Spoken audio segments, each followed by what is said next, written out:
एक तो मेरे लिए इंतहा की खुशी है कि इस तरह के मौजू पे और इस तरह के इवेंट को मैं एज अ स्पीकर मैं यहाँ मौजूद हूँ। और मेरे फाउंडेशन में इससे पहले कई इवेंट्स जो हैं वो हो चुके हैं हज के हवाले से। वो इवेंट्स हैं जो किताब की तकरीब रुनुमाई, दरअसल जिन्होंने हज पे किताब लिखी, को हज पे बेशुमार किताबें हैं जो लिखी गई, लोगों की रुदात हैं, लोगों के सफ़र के मुख्तलिफ़ तरह के एहसासात हैं, उनको लोगों ने कलमबंद किया और किताबी शक्ल में मौजूद हैं। अच्छा, मैं इससे पहले 2016 में मैं उम्रे पे गया, मेरे कुछ लेक्चर्स भी थे और मैंने उम्रा भी करना था।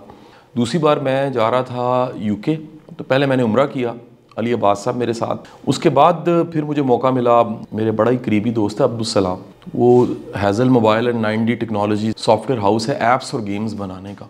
चौथा उम्रा जो था वो पिछले साल मैंने अपनी फैमिली के साथ किया। अब चंद दिन पहले मैं दीन आसान प्रोग्राम कर रहा था व्हाट्सएप के साथ, आप देखते हैं हमारा प्रोग्राम समा पे भी दिखता है और यूट्यूब चैनल पे भी मौजूद है। 1 साल पहले हमने ये शुरू किया था, खबर नहीं थी इस प्रोग्राम को इतनी पज़ीराई मिलेगी और इसके कितने प्रोग्राम्स रिकॉर्डेड जो हैं वो इंटरनेट पे पड़े हुए हैं, लोग उससे मुस्तफ़ीद होते हैं। तो भट्ट साहब ने मुझे एक सवाल किया। भट्ट साहब का सवाल ये था कि यार शाह जी आपने हज किया अभी तक? तो मैंने बताया कि भट्ट साहब मैं अभी तक हज पे तो नहीं गया। तो उन्होंने कहा यार मैं आपको क्योंकि बहुत करीबी जानता हूँ, बड़े भाई की हैसियत से और बुज़ुर्ग की हैसियत से, तो आप पे हज फ़र्ज़ हो चुका। अच्छा, मेरी कम इल्मी, जहाँ इतना मुताला, इतनी चीज़ें हैं और दीन का आपको पता है मेरे अंदर एक रुझान है, मेरे अंदर शुरू से। यानी मैं अक्सर कहता हूँ कि मेरे पे तनकीद करने वाले जो दीन बेजार लोग हैं वो मुझ पे तनकीद करते हैं कि यार ये है तो क्लीन शेव लेकिन ये है बंदा दीनदार।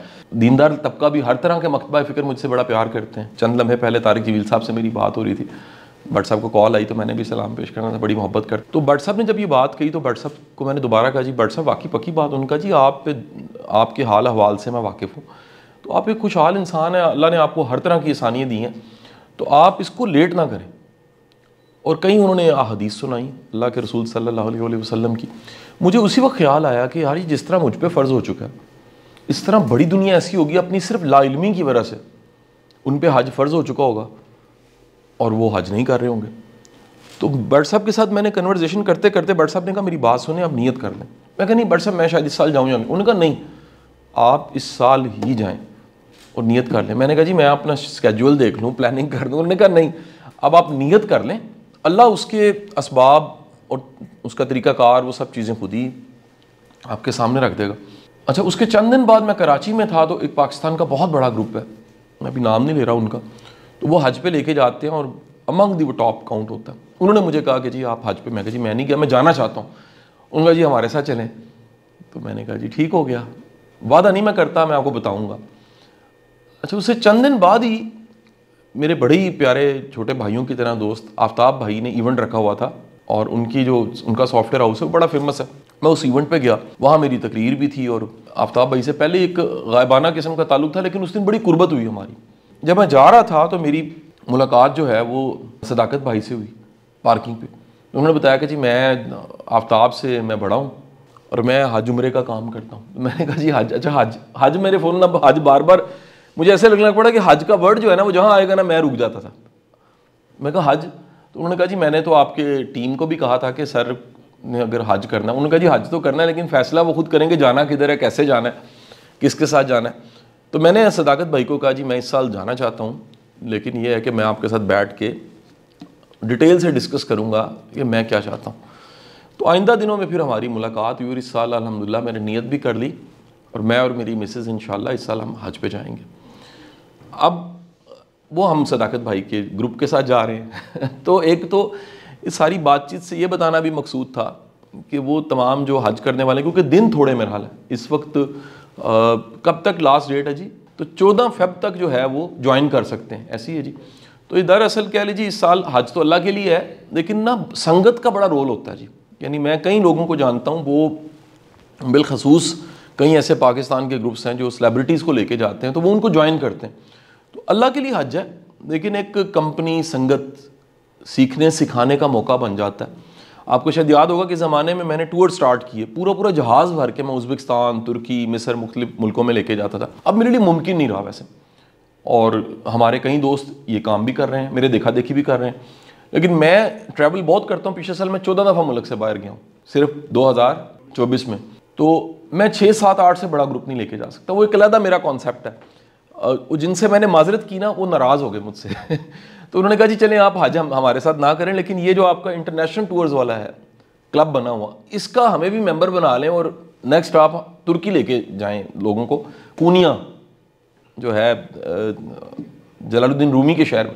मैंने कहा जी ठीक हो गया, लेकिन मैंने कहा जी हज का मैंने वादा कर लिया। चंद दिन पहले हमारी ये कन्वर्सेशन थी कि उनको मैंने माजरत किया और सदाकत भाई को मैंने कहा कि क्यों ना हम अगले दिनों में एक अवेयरनेस कैंपेन भी चलाएं और लोगों के अंदर ये जो, मैं तो इसे इश्क का सफ़र कहता हूँ, जो मैं समझ पाया हूँ, क्योंकि आप जो एक सारी आप कह लीजिए हज की वजह से जो चैलेंज है, आसान काम नहीं है। और मैं और मिसेस क्योंकि हज पे नियत की हुई है, तो हमने कहा जी पहले हम थोड़ा सा अपना स्टेमिना बेहतर कर लें, क्योंकि एक्सरसाइज वॉक उस तरह से नहीं हम कर रहे होते। तो आप सुनने वाले भी जो इंतज़ार करो जी बूढ़े होके हज करेंगे, अल्लाह के बंदे चलने के काबिल नहीं रहे, तो फिर आप हज करने जा रहे हो। आप अपनी जिस्म, ताकत, सेहत के साथ आप अल्लाह के दरबार में हाजिर हो और लब्बैक कहो।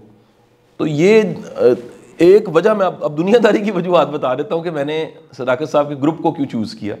वो वजूहात जो थी, वो कह लीजिए जो सबसे बड़ी टॉप की रीज़न थी, वो ये थी कि ये ज़रा इलीट कैटेगरी का है और जो अफोर्ड कर सकता है उसको अफोर्ड करना चाहिए।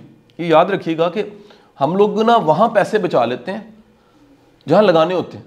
तो अगर अल्लाह ने आपको वसाइल दिए हैं, असबाब दिए हैं, तो आप पैसे खर्च के जाएं, नंबर 1। नंबर 2 जो रीज़न थी वो ये था कि ये इनके सारे जो खैमे हैं और प्लेसेस हैं, वो जो मरकज़ है मिना और हर जगह उससे बहुत करीब है, तो एक ये सहूलत है। उसके बाद कह लीजिए कि जो मक्का और मदीना में होटल्स हैं, क्योंकि आपको स्टे करना पड़ता है, तो वो भी सारे 5 स्टार हैं। तो मेरा ख्याल है जो अफोर्ड कर सकता है उसे रहना चाहिए। अब ये ना एक बड़ी कन्फ्यूजन है हमारे यहाँ ना जी, अच्छी सवारी नहीं लोग रखते, और नहीं जी नहीं अच्छी सवारी क्यों रखती हैं। मैं कहता हूँ अल्लाह के बंदो, अल्लाह के रसूल ने बेहतरीन घोड़े रखे हैं।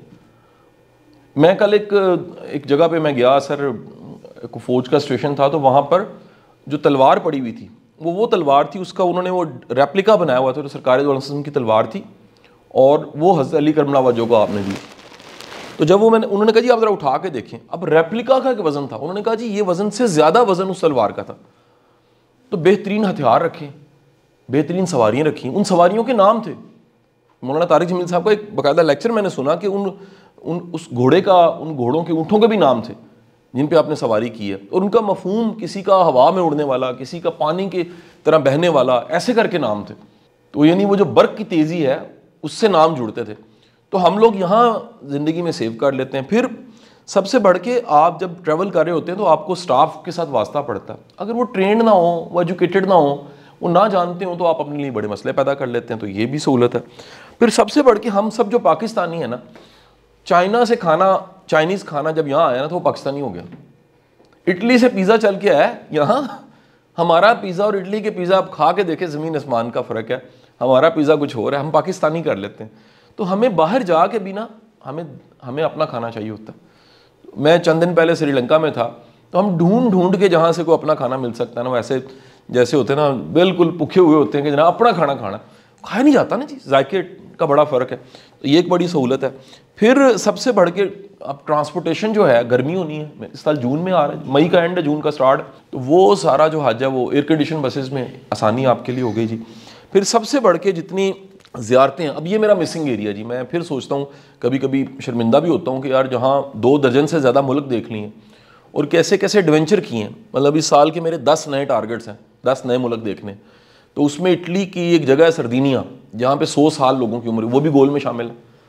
इस साल मेरे गोल में जापान भी शामिल है, मैंने ओकिनावा जाके देखना है, ठीक है जी, वो जजीरा जहाँ पर 100 साल उम्र होती है। तो बंदा नई नई जगह देखता है। इस मंथ में मैंने अभी ट्रैवल करना है, मैंने अभी दुबई जाना है अगले हफ्ते, और उसके बाद मैं स्पेन जा रहा हूँ, दैन स्पेन से मैं जर्मनी जा रहा हूँ। तो वो जगह जो नहीं देखी वो देख रहा हूँ।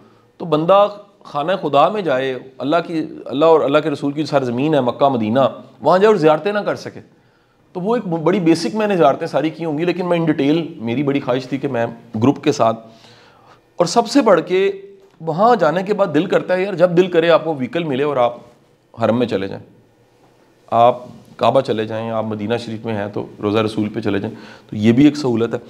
अच्छा, सबसे बढ़ के मैंने फिर एक R&D की जी। ये सुन्नत भी है और वो R&D की जो पहले इनके साथ जा चुके उनसे मिलना शुरू किया। वो एक लिस्ट मुझे मिल गई और ये मुझे बड़ा अच्छा अंदाज़ लगा कि इन्होंने कहा जी जो हमारे साथ जा चुके हैं उनका एक्सपीरियंस देख लें आप। तो उनका एक्सपीरियंस बड़ा शानदार था, यानी जो भी कोई आपसे सर्विसेज लेके वो दोबारा चाहे जाना, तो ये साइन होता है दैट कि वो सेटिस्फाई है। तो अल्हम्दुलिल्लाह रब्बिल आलमीन, ये सारे का सारा कह लीजिए मैंने इस सारे सफ़र के बारे में बता दिया। तो हाफिज़ शफीक काशिफ साहब भी साथ जा रहे हैं, हाफिज़ साहब भी यहाँ मौजूद हैं। तो हाफिज़ साहब आपने मुझे तंग तो नहीं करना हो? मैं भी आपको तंग नहीं करूँगा इंशाअल्लाह। खिदमत करेंगे, एक दूसरे की खिदमत करेंगे। देखें एक ऐसा सफ़र है जिसमें एक दूसरे को सहूलत देना ही जो है ना जी, तो वो एक बड़ी एक ख़ास बात है। तो मैं मेरा ख्याल है 10-12 दिन का होगा जी मेरा, मैं तो शॉर्ट कर सकूँगा, बहुत ज़्यादा देर नहीं रह सकूँगा। तो इंशाअल्लाह एक तो आप में से कुछ ज्वाइन करना चाहे आप लाजमी ज्वाइन कर सकते हैं, और जो कह लीजिए दिए गए नंबर है उनसे रब्ता कर सकते हैं। इस हज में ख़ास बात ये होगी। अच्छा, जो दूसरा था ना जिनको मैंने माजरत की, उन्होंने बड़े बड़ी सेलिब्रिटीज़ के नाम लिए, तो मैंने कहा जी चलें सदाकत भाई के साथ कोई एक माड़ा सा बंदा कासिम अली शाह जा रहा है, खबर नहीं इसके साथ अब कौन कौन जाता है। तो मुमकिन है आप इस वीडियो को देख रहे हैं और आपके साथ अगली मुलाकात हमारी इंशाअल्लाह हज में होगी। अपना बड़ा ख्याल रखिएगा जी। आप सबका बहुत बहुत शुक्रिया।